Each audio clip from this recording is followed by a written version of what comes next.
Hello everyone, I welcome you all at Adhishthana एस में आपका स्वागत है। सो 1.5 ईयर करंट अफेयर्स के अंदर this is lecture number 11। Lecture number 11 में आपका स्वागत है, जिसके अंदर हम कुछ टॉपिक्स पढ़ेंगे जो कि प्रीलिम्स के लिए बहुत इंपॉर्टेंट है। मैं आपको बताना चाहता हूँ 1.5 ईयर करंट अफेयर सीरीज के अंदर हम कॉम्प्रिहेंसिव कवरेज कर रहे हैं।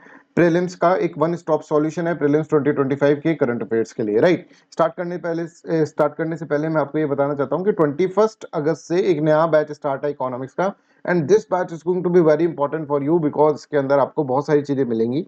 Comprehensive complete coverage of syllabus will be there. इसके साथ साथ PDF of complete notes will be provided, मतलब नोट्स हमारी तरफ से आपका पूरा का पूरा नोट्स का पैकेज आपको मिलेगा, राइट। इसी की तरह यहाँ पर लास्ट ईयर के पेपर डिस्कशंस होंगे प्रीलिम्स और मेंस के। ये बैच जो है that is not for the prelims only, this is for the prelims and the mains examination, right. Special prelims based test series will be there, special mains based test series will be there, budget, economic survey, Yojana, Kurukshetra, इस तरह की magazines आपको पढ़ाई जाएंगी। बहुत सारी government reports के अंदर होंगी। एक बहुत ही कॉम्प्रिहेंसिव कोर्स हम यहाँ पर लेकर आ रहे हैं आपकी तरह, आपके लिए, ठीक है। जो भी नोट्स देखिए, आप देखेंगे हर इंस्टीट्यूशन के अंदर नोट्स जो हैं बहुत रिडंडेंट हो गए हैं। 4-5 साल पहले बनाए हुए नोट्स हैं वही आपको पढ़ाए जा रहे हैं। यहाँ पे बिल्कुल फ्रेश नोट्स आपको मिलेंगे जिससे कि आपका सिलेक्शन हो। आप लिखते हैं एग्जामिनेशन के अंदर बहुत अच्छा, ठीक है, बट आपका नंबर नहीं आते। क्यों? क्योंकि आप वो पुराना लिखे हुए हैं, ट्रेडिशनल लिखे हुए हैं, जो कि कोई भी पसंद नहीं करता है। आज का इवेल्युएटर जो है वो चाहता है कि आप ज्यादा से ज्यादा चीजें जो लिखें वो गवर्नमेंट के पर्सपेक्टिव से लिखें, ठीक है, क्योंकि आपको अल्टीमेटली गवर्नमेंट के अंदर ही जाना है। तो ऐसी मैगजीन्स जो कि गवर्नमेंट खुद निकालती है, जैसे योजना हो गया, इकोनॉमिक सर्वे हो गया, वो हम यहाँ पर आपको पढ़ाएंगे। इसी के साथ कुछ रिकॉर्डेड कोर्सेज हैं, जैसे इथिक्स का course that is going to be very important for you. Recorded form के अंदर है बिकॉज ये लाइव कोर्स अभी चल रहा है, ठीक है, तो रिकॉर्डेड लेक्चर्स हम आपको दे देंगे। इसी तरह से इंटरनेशनल रिलेशंस का हमारा टॉप कोर्स है एक, ठीक है, जिसके अंदर कम से कम 200 प्लस मार्क्स जीएस के कवर होते हैं। बहुत ही कॉम्प्रिहेंसिव कवरेज इसके अंदर कराया हमने इसका। इसके साथ साथ इंडियन पॉलिटी का कोर्स है, राइट। इंडियन पॉलिटी का कोर्स के अंदर भी 60 प्लस लेक्चर्स हैं, इसके अंदर कंप्लीट, उसके अंदर भी बहुत सारे फीचर्स हैं। ये भी आपको रिकॉर्डेड फॉर्म के अंदर मिल सकता है, राइट। तो चलिए लेट्स स्टार्ट योर क्लास। हमारी क्लास स्टार्ट करते हैं। सबसे पहले G7 समिट क्या होता है ये अपन इसके अंदर समझते हैं। क्यों है पहले ये न्यूज के अंदर? बिकॉज इंडिया ने अभी पार्टिसिपेट करा है 50th G7 समिट के अंदर। क्या सर G7 समिट के अंदर पार्टिसिपेट करा है? क्या इंडिया इसका मेंबर है? नहीं भाई, एक आउटरीच कंट्री की तरह करा है, ठीक है, कि मेंबर नहीं होते हुए भी इन लोगों ने हमको इन्वाइट करा है कि भाई साहब आओ और हमारे यहाँ पे G7 समिट को देखो, ठीक है। तो इंडिया ने इस तरह से पार्टिसिपेट करा है, that's why it is in the news. अब G7 कंट्रीज की क्या समिट में क्या हुआ, इसको समझने से पहले मैं आपको इसकी कहानी सुना दूं भाई। G7 का कहानी क्या है, ग्रुप ऑफ सेवन बना कैसे। तो ग्रुप ऑफ सेवन में पहले अपन कंट्रीज याद करते हैं, है ना, स्टाइल से याद करेंगे कुछ ट्रिक्स बनाकर, राइट। G7 में जैसे Canada, France, Germany, Italy, Japan, United kingdom, United States of America, जिस 7 कंट्रीज आर द G7। सब देखोगे तो भाई अमीर देश है, ठीक है। तो ग्रुप 7 के अंदर वही कंट्रीज हैं जो कि क्या है, 7 बड़ी इकोनॉमीज अगर आप देख लें, ठीक है, 7 बड़ी इकोनॉमीज देखो तो इंडिया भी आ जाएगा इसके अंदर, बट 7 डेवलपिंग नेशंस के अंदर बड़ी इकोनॉमी ऐसे देखें तो अपन कहेंगे कि भाई हाँ यही कंट्रीज हैं और G7 कंट्रीज के अंदर। अब इसको याद कैसे करें? तो G7 कंट्री मतलब अमीर देश। अमीर देश ले, अमीर देश, ये अमीर आदमी आ गया। तो एक आदमी जो है ना, rich man, he can do anything, कुछ भी कर सकता है भाई, है ना। तो कैन से अपन याद करेंगे ही कैन डू एनीथिंग, तो यहाँ पर कैन से याद कर लो आप Canada. Rich man can do anything, Canada याद कर लो, ठीक है। और रिच मैन अगर आप देखेंगे सारे रिच मैन, अंबानी को देखो पेट कितना आगे आ रखा है, उसके बेटे को तो चलिए प्रॉब्लम है, ठीक है, पर उसको तो प्रॉब्लम नहीं है, पर फिर भी पेट बहुत आगे आ रहा है, ठीक है। तो रिच मैन का जो होता है पेट बहुत मोटा होता है। क्यों? क्योंकि वो बहुत सारी चीजें खाता है, जैसे वो खाता है लेज, ठीक है। तो यहाँ पे इटली, इस तरह से याद करना पड़ेगा। क्या करें भाई, हम बॉडी शेमिंग नहीं कर रहे हैं, बट यहाँ पर अपन को याद करने के लिए सब कुछ करना पड़ रहा है। तो इटली, है ना, लेज से आप याद कर सकते हो। और क्या खाता है वो? और कहता है मैकडोनाल्ड्स के फ्रेंच फ्राइज, ठीक है, फ्रेंच फ्राइज से याद करोगे फ्रांस, ठीक है। इसके बाद और क्या खाता है? और फिर वो लास्ट में देसी आदमी भी है तो वो पान भी खाएगा, पान, पान खाएगा तो जापान। एक बार इस पिक्चर को याद कर लो तो आपको ये कंट्रीज याद हो जाएंगी, क्योंकि कभी कभार क्या होता है कंफ्यूजन हो जाता है। G7 वैसे तो नॉर्मली सबको याद होती है, पर फर्स्ट टाइमर्स जो है उनको इंपॉर्टेंस नहीं पता कि किस तरह से G7 को याद करना है।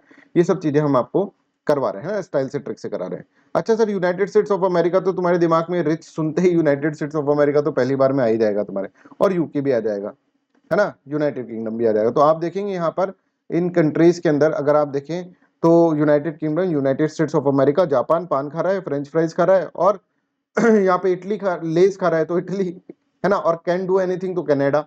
इस तरह से आपको याद करना, बस एक बार देख लो, मैं आपको पक्का कहता हूं आप भूलेंगे नहीं कभी जिंदगी के अंदर, राइट।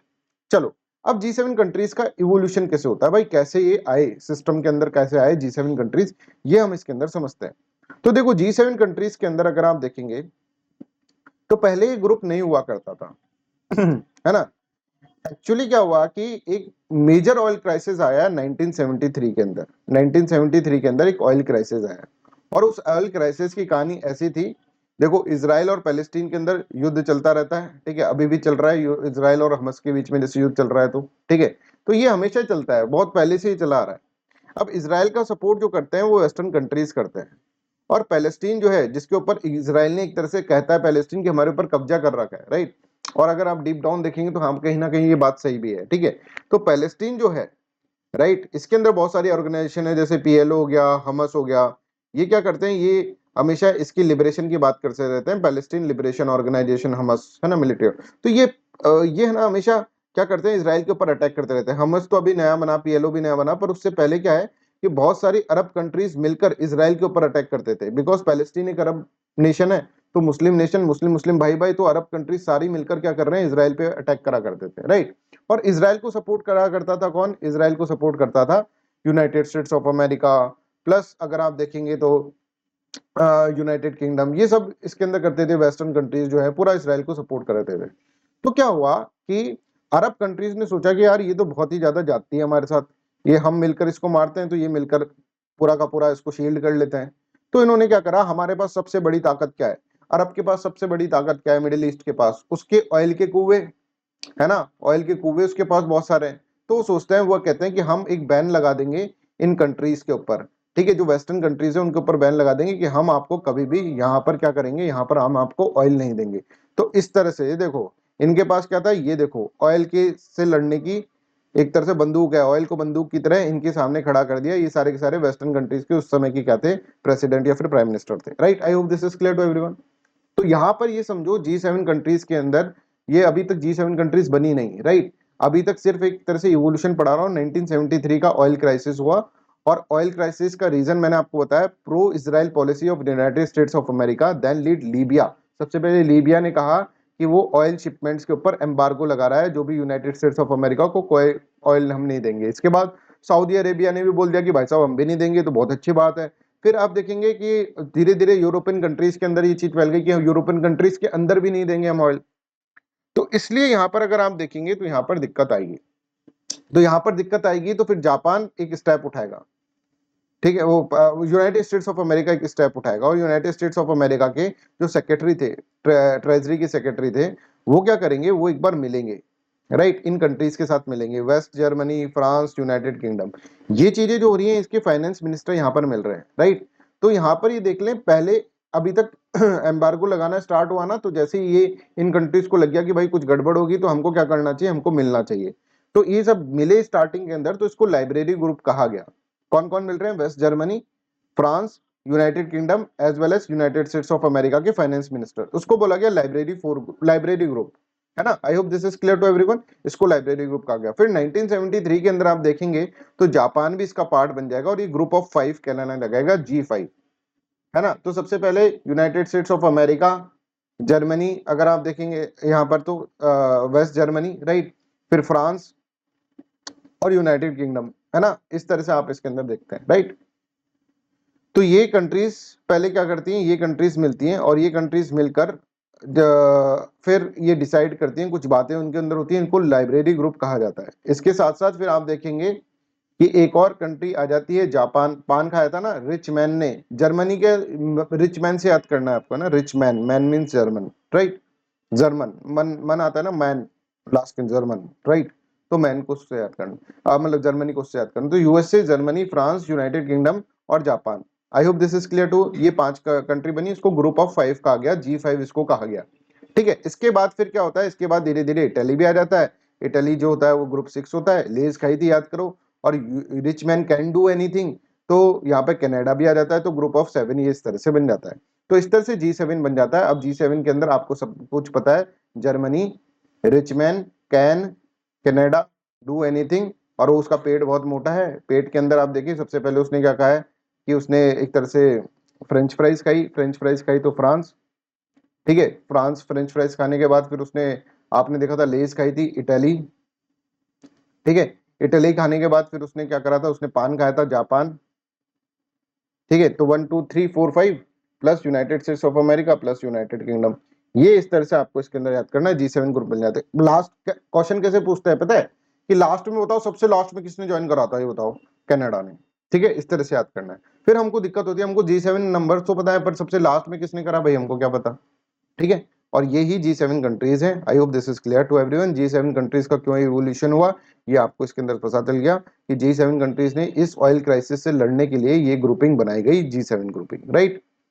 अब देखते हैं major outcome of this summit, ये जो 50th समिट हुई है, जिसके अंदर भारत को एक तरह से बुलाया गया है, इसके अंदर क्या मेजर आउटकम्स हुए हैं। तो अब देखो यहाँ पर क्या बात होंगी, यहाँ पर एक तो यूक्रेन और रशिया की बात होगी, तो इसके अंदर रशिया को भर भर के क्रिटिसाइज करेंगे, बाल्टी भर भर के क्रिटिसिज्म इसका करेंगे, प्लस यूक्रेन को कुछ एड वेड देने की बात करेंगे। जैसे G7 ने अभी कहा है कि $50 बिलियन की हम एड देंगे यूक्रेन को, ठीक है, सॉरी $50 बिलियन के रशिया के एसेट जो होंगे ना, उनको हम क्या कर देंगे, फ्रीज कर देंगे, रशिया एसेट फ्रीज कर देंगे। रशिया कह रहा है कर लो भाई, मैं तो वैसे ही डेवलप कर रहा हूँ। रशिया ने इस बार बहुत अच्छा डेवलपमेंट करा है, उसके ऊपर एक अलग से वीडियो बनाऊंगा कि इन सब सैंक्शंस के बाद भी रशिया को ज्यादा फर्क पड़ा नहीं है, ठीक है। फिर इसराइल और हमस, और भी युद्ध चल रहा है भाई इसराइल और हमस के अंदर। तो इसराइल और हमस के अंदर उन्होंने कहा है कि 2 स्टेट सॉल्यूशन हो सकता है। 2 स्टेट सॉल्यूशन मतलब कुछ पार्ट जो दो इसराइल को दे दो, कुछ पैलेस्टीन को दे दो, काम खत्म करो, राइट। उसके अंदर जो भी कंफ्लिक्टिंग इश्यूज है, जैसे जेरूसलेम, ठीक है, वाला एरिया जो है, ठीक है, पूरा का पूरा जो मॉस्क भी है इसमें, ठीक है, तो वो सब चीजें जो है, वो सब चीजें के ऊपर बात होकर 2 स्टेट सॉल्यूशन यहाँ पर प्रोवाइड करे, ठीक है। तो यहाँ पर देखो इसराइल हमास कन्फ्लिक्ट के अंदर 2 स्टेट सॉल्यूशन के बारे में बोला गया है। फिर इसके बाद देखें maritime operations like EU's Aspides and US let's prosperity guardians, इनको क्या करा, इनको इनके बारे में बात करा गया है कि भाई हमको रेड सी जो है उसको प्रोटेक्ट करना है, और उसके लिए ये सब चीजें इसके अंदर चल रही है। अब इसमें बहुत सारी चीजें हैं ना, लॉन्च भी करी गई हैं, तो वो लॉन्चिंग का मैं आपको कल के लेक्चर के अंदर बताता हूँ, है ना, नहीं तो हम G7 ही पढ़ते रह जाएंगे। फिर क्या क्या चीज लॉन्च करी है वो मैं आपको इसके अंदर बताऊंगा, अलग से इनके ऊपर अलग से ये टॉपिक्स पढ़ाऊंगा मैं आपको, है ना।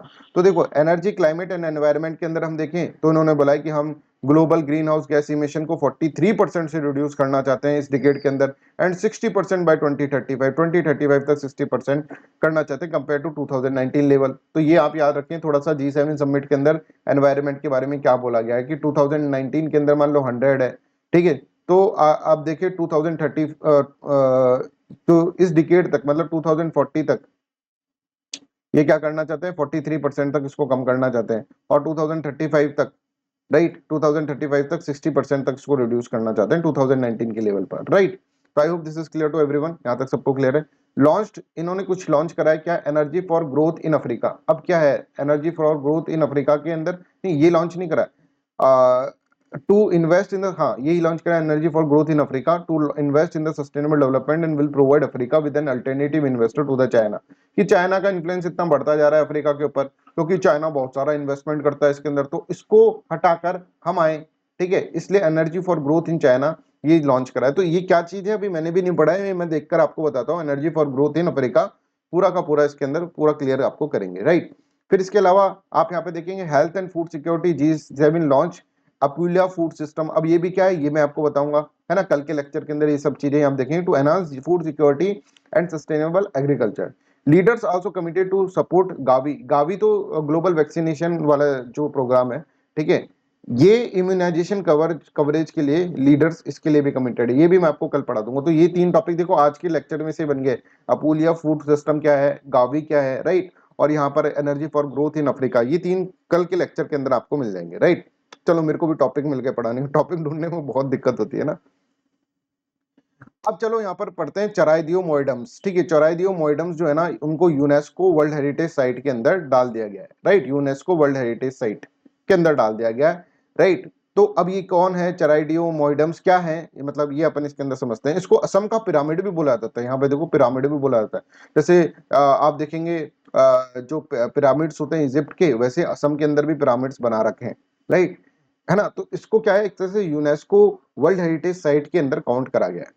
चलो तो हम पढ़ते हैं सबसे पहले मॉइडम्स होते क्या है, मॉइडम्स पढ़ते हैं, फिर चराइदियो मॉइडम्स हम इसके अंदर पढ़ेंगे।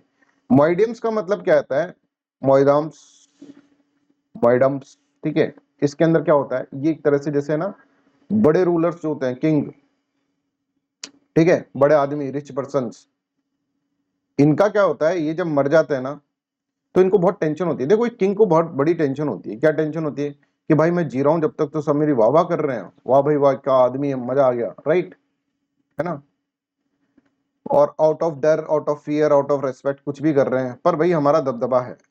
क्या होगा जब मैं मर जाऊंगा? तो मर जाऊंगा तो लोग मेरे को याद कब रखेंगे? तो यही चिंता उसको सताती है, सबसे बड़ी चिंता तो यही सताई, उसके पास सब कुछ है इस संसार के अंदर, पर जब मर जाएगा उसके बाद क्या होगा? मर जाऊंगा तो मेरी वाइफ मेरे से दूर हो जाएगी, मेरा घोड़ा मेरे से दूर हो जाएगा, मेरे स्लेव्स मेरे से दूर हो जाएंगे, हे भगवान क्या करूं? तो किसी ने उसको बोला, अरे पता है तुमको क्या, एक चीज बताते हैं तुम्हें, मरने के बाद भी तुम जीवित रहते हैं, ठीक है, मैं मर के ही आया हूँ, ठीक है, किसी आदमी ने इसको ऐसे बताया, मैं मर के आया हूँ भाई, मरने के बाद है ना एक अलग ही लाइफ होती है। तो वो बोलते हैं यार लाइफ तो अलग होती है, पर मेरा घोड़ा नहीं होगा ना, मेरी वाइफ नहीं होगी उसके अंदर। तो ये बोलेंगे यार एक काम करना, तू जब मरे ना साथ में अपनी वाइफ को लेके और अपने घोड़े को लेके मर, ठीक है। तो वो बोलेगा क्या बोल रहा है यार, मतलब वो बोलेगा कि एक अपना मोइडम बना ले, मोइडम्स बना ले, ठीक है, मोइडम्स मतलब एक तरह से अपना कब्रगाह बना, उसके अंदर इन सबको भी रख, घोड़े को भी रख, ठीक है, घोड़ा भी तबड़े तबड़े भागेगा, फिर तेरा जब आफ्टर लाइफ, फिर आफ्टर लाइफ के अंदर है ना ये तुम्हारे साथ रहेंगे, अगर तू इनके साथ बरी करेगा ना तो ये आफ्टर लाइफ इसके साथ रहेगा। तो बोलेगा यार मैं चक्कू भी रख लूं क्या, वो तलवार भी रख लूं? बोले रख ले, जो तेरे को चाहिए वो रख ले, सब कुछ रख ले। तो ये इसका है ना इस तरह से किसी ने बहला दिया। अब ये अहोम डायनेस्टी का किंग था, समझ में आ रहा है? तो उसने सोचा हाँ यार चलो बना देता हूँ, क्या लगेगा उसके अंदर? तो उसने कहा देखो तांत्रिक विद्या है मेरे पास, मैं बताता हूँ क्या लगेगा। सबसे पहले तो तुम इस तरह का एक तरह से स्ट्रक्चर बनाओ, मैं बताता हूँ आपको, इस तरह का स्ट्रक्चर बनाओ, ठीक है, इसके चारों तरफ दीवार लगाओ, that is known as octagonal shape की होनी चाहिए। भाई देखो अगर स्क्वायर शेप की लगा दी तो फिर ऐसा कुछ नहीं होगा, ऑक्टागोनल शेप की होनी चाहिए। तो यहाँ पर एक तो पूरी की पूरी ये देखो छोटी सी दीवार लगा रखी है, दीवार के नाम पे धब्बा एक है, पर फिर भी ऑक्टागोनल शेप का इस तरह से लगाया हुआ है, ठीक है। फिर आप यहाँ पर देखोगे कि यहाँ पर एक तरह से एक बड़ा सारा ऊंचा पोर्शन इस तरह से बना रखा है, सेमी हेमिस्फेरिकल, इसका हेमिस्फेरिकल बना रखा है, ठीक है, आधा स्फीयर है ना, उस तरह से बना रखा है, इसके ऊपर घास वास उगा रखी है, right. I hope this is clear to everyone. और यहाँ पर एक पेविलियन है, ठीक है, यहाँ पे एक पेविलियन बनाना। बोलेगा भाई चल क्या रहा है? बोले तू कर, फिर ही जाकर चीजें सही होंगी। तो अहोम डायनेस्टी के किंग थे, उसने यहाँ पर पेविलियन बनाया, इस पेविलियन को बोल चाओ चाली, ठीक है, और लॉन्ग ऑक्टागोनल वॉल बना दो, ये लॉन्ग ऑक्टागोनल वॉल इस तरह से बना दी, ठीक है। तो I hope this is clear. और इसके अंदर है ना बहुत सारे वॉल्स हैं, ठीक है, बहुत सारे चैम्बर्स हैं, इस तरह से आप इसके अंदर देख सकते हैं। तो I hope this is clear to everyone, यहाँ तक आपको सबको समझ में आ रहा है? तो यहाँ पर देखो typical moidams at Charaideo contains one or more chambers in the vault. On the top, this is a hemispherical earth mound rising high above the ground, covered in the grass. समझ में आ रहा है? On the top of this mound, there is a pavilion known as Chow Chali. Right, a long octagonal wall surrounds the mound with one entrance. एक entrance है जिसके अंदर से वो, I hope this is clear to everyone, एक ही entrance रखना भाई, दो एंट्रेंस रख दी ना फिर वो सिस्टम नहीं चलेगा तुम्हारा। इस तरह से उसने वो बोला। तो यहाँ पर आप देखो अहोम्स डायनेस्टी के बारे में आपको इसके अंदर ये समझना होगा, मैं अहोम डायनेस्टी तो आपको नहीं पढ़ा रहा, ये तो आप हिस्ट्री के अंदर पढ़ना, इसके अंदर आपको ये समझना होगा, they believe in the after life, after life के अंदर वो बिलीव करते थे, राइट। तो बड़े बड़े लोग जो होते थे वो कहते थे कि भाई हमको आफ्टर लाइफ के अंदर भी अपनी वाइफ के साथ ही रहना, तो वाइफ को भी लेकर ये एक तरह से अपनी कब्र के अंदर, ये इनकी कब्र है ना, इसके नीचे कब्र है, ये तो आपको सबको समझ में आ रहा है, राइट, जिंदा नहीं, जिंदा ही नहीं बैठ गया है वो, कब्र है इसके अंदर, राइट। तो आप यहाँ पर देखो क्या है, a moidum is a tumulus, a mound of earth raised over a grave of Ahom royalty and aristocracy, ठीक है। वहां के किंग भी करते थे, और वहां के किंग मिनिस्टर मिनिस्टर कहते थे भाई हमको भी तो रहना है आफ्टर लाइफ के अंदर वाइफ के साथ, तो वो उस तरह से। अब यहाँ पे देखो wild चैरिडियो exclusively contains moidums of the Ahom royals, other moidums of aristocrats and chiefs can be found in the eastern part of the Assam, eastern part of Assam के अंदर यहाँ पर आपको मिलेंगे। Ahom believe that their kings were god, कि उनके Kings God होते हैं, अर्थ के ऊपर आए, and so choose to bury the deceased royals in the Charaideo, the secret core of the kingdom, ठीक है।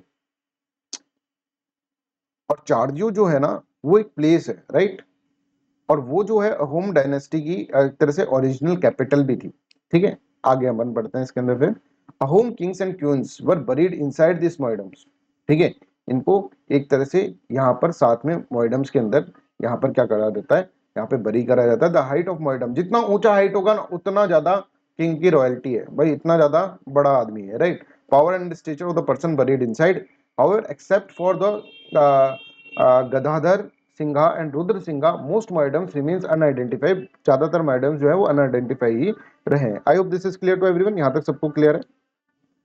फिर इसके बाद कहें कि inside the chamber of the moidam, जो मैं आपको बताया था, dead king would be buried along with the items he needed for the afterlife as well as servants, horses, livestock and even their wives, ठीक है। इसीलिए इनको पिरामिड ऑफ आसाम बोला जाता है।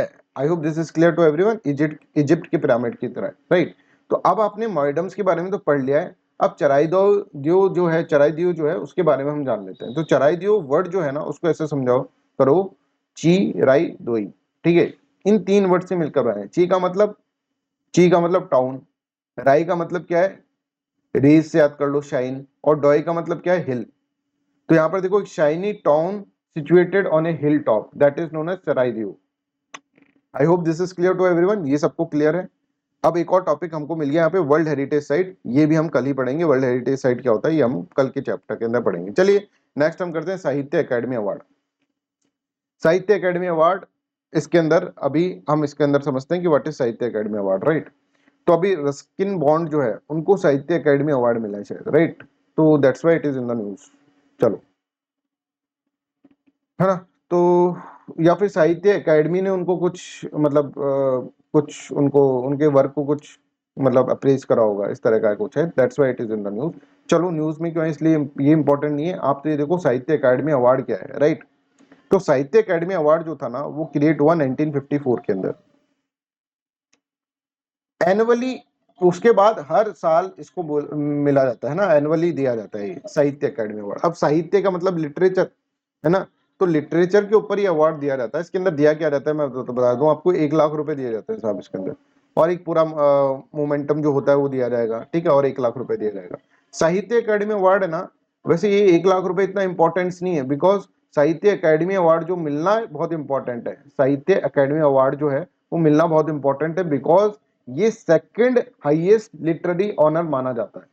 पहला कौन है, ज्ञानपीठ है, दूसरा कौन है, साहित्य अकेडमी अवार्ड है। I hope this is clear to everyone. अच्छा, दिया क्यों जाता है सर ये बताओ। दिया जाता है कि अगर तुमने 22 लैंग्वेज जो 8 शेड्यूल पे है उसमें कोई अच्छा काम करा है तो आपको दिया जाएगा।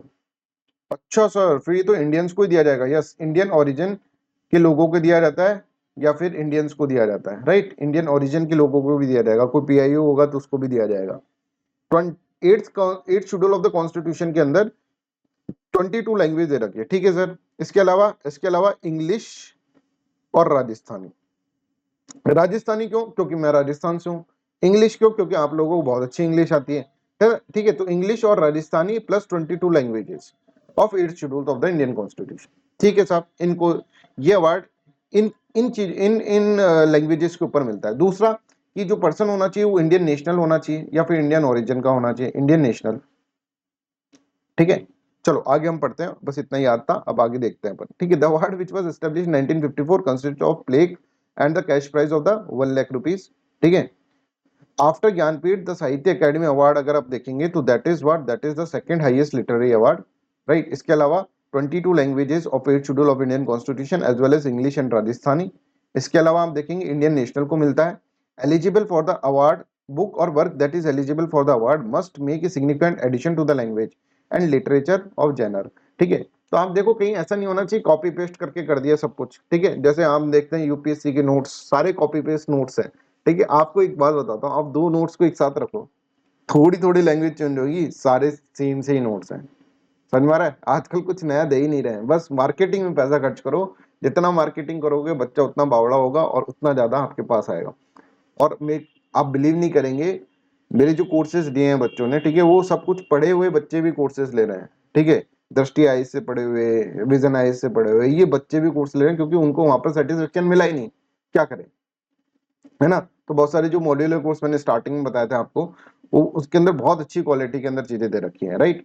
तो देखो, व्हेन 2 और more works have similar worth, अगर मान लो 2 एक ही जैसे वर्क हैं, special specific factors such as overall literary contribution and understanding of the authors will be consider when the prize is announced. ठीक है, तो ओवरऑल कंट्रीब्यूशन उसका देखा जाता है और किस तरह का ऑथर है उसका इस तरह से देखा जाता है। ये सब कुछ इसकी वेबसाइट के ऊपर से नोट करा गया है। ठीक है, तो I hope this is clear to everyone, यहाँ तक सबको क्लियर है। अब एक और चीज पढ़ लेते हैं, Indian tent turtle. Indian tent turtle क्या है? एनिमल है भाई ये। टेंट, टेंट से क्या मतलब, टर्टल का मतलब समझ में आ गया सर। टेंट का मतलब क्या है? टेंट का मतलब ये रहा, ये देखो, ये टेंट जैसा लग रहा है ना इसके बैकबोन के ऊपर। सोच के देखो कितना अजीब सा लगता होगा, टेंट लगा के घूम रहा है ना। पर ये आदमी है ना बड़ा ऑप्टिमिस्टिक है, ये जानवर बड़ा ऑप्टिमिस्टिक है। कैसे, मैं आपको बताता हूँ, राइट। तो I hope this is clear to everyone, यहाँ तक आपको सबको इसके अंदर क्लियर है, राइट। तो there are no reports to indicate, ये क्यों न्यूज के अंदर है? बिकॉज जो डायरेक्टर ऑफ रेवेन्यू इंटेलिजेंस जो है, उन्होंने एक तो 436 बेबी इंडियन टर्टल्स जो है वाराणसी से एक पर्सन अपने थैले में रखकर लेके जा रहा था कानपुर से वेस्ट बंगाल की तरफ, तो उसको धर लिया। ठीक है, कि भाई कहाँ लेकर जा रहा है बेबी इंडियन टर्टल्स को, 10 टर्टल्स को। तो देखो 436, सोचकर देखो कैसे लेकर जा रहा होगा, है ना। और सबके टेंट लगा हुआ है। ठीक है, रखने में कितनी प्रॉब्लम आई होगी। दूसरा, they are no report to indicate that the Indian tent turtle is on the verge of extension due to the illegal mining in the Narmada river. Narmada river के अंदर इलीगल माइनिंग हो रही है, उसके कारण इंडियन टेंट टर्टल खतरे में है। तो minister of state for environment forest and climate change बोलता है नया भैया नया, ऐसा कुछ भी नहीं है, राइट। तो यहाँ पर देखो ये टेंट इसके ऊपर लगा हुआ है। अब टेंट लगा हुआ है तो आपके ऊपर टेंट लगा दूं मैं, तो आपको कितनी शर्म आए। पर अब इसको आदत हो गई है ना, ही इज यूज्ड टू। तो यहां पर आप देखेंगे he is least concern about this. Okay sir, याद करवाने की कोशिश कर रहे हो क्या? यस, आईयूसीएन स्टेटस इनका देखेंगे तो ही इज लीस्ट कंसर्न, वो least concern. I hope this is clear. तो आप यहाँ पर देखो कि इनके बारे में हम समझते हैं। ये जो टर्टल्स होते हैं इंडियन टेंट टर्टल्स, तो सबसे पहले इंडिया के अंदर तो होंगे ही, ठीक है। और इंडिया के अंदर टेंट लगाओगे तो बहुत सारी कंट्रीज और आ जाएंगे, उसके अंदर नेपाल आ जाएगा, नेपाल बगल में। और इंडिया के अंदर घुसा हुआ एक कंट्री है that is known as what, Bangladesh, वो भी आ जाएगा। तो टेंट जब लगाया तो नेपाल और बांग्लादेश भी आ गए, ऐसे याद करो। तो इंडिया, नेपाल और बांग्लादेश, या फिर बिन टेंट के जिंदगी सून है, क्योंकि बारिश आती है। बिन बांग्लादेश, इंडिया एंड नेपाल, ऐसे पूछे जाते हैं क्वेश्चन। क्या करें भाई, याद ही करना पड़ेगा, और तो कुछ कर नहीं सकते। Found in the fresh reverse, swamps and the pond. It's habitat include still water pools on the river side and slowing running water near the river banks, right? I hope this is clear. They are active swimmers जो ऊपर रहते हैं और swim करते रहते हैं, right? And mainly herbivores के अंदर होते हैं। तो common habitat in India include Orissa, Maharashtra, Andhra Pradesh, Assam, Madhya Pradesh, ये इनका कॉमन हैबिटाट है। इसके बाद Indian tent turtle is schedule one species wildlife protection act के अंदर। और आईयूसीएन स्टेटस अगर हम देखें इसका, तो लीस्ट कंसर्न इसका आईयूसीएन स्टेटस है। So I hope this is clear to everyone and this is about this video. I hope you enjoy this lecture. Please hit the like button. अगर आपको बिल्कुल पसंद आया ना तभी करिएगा, ठीक है। And please share this video widely.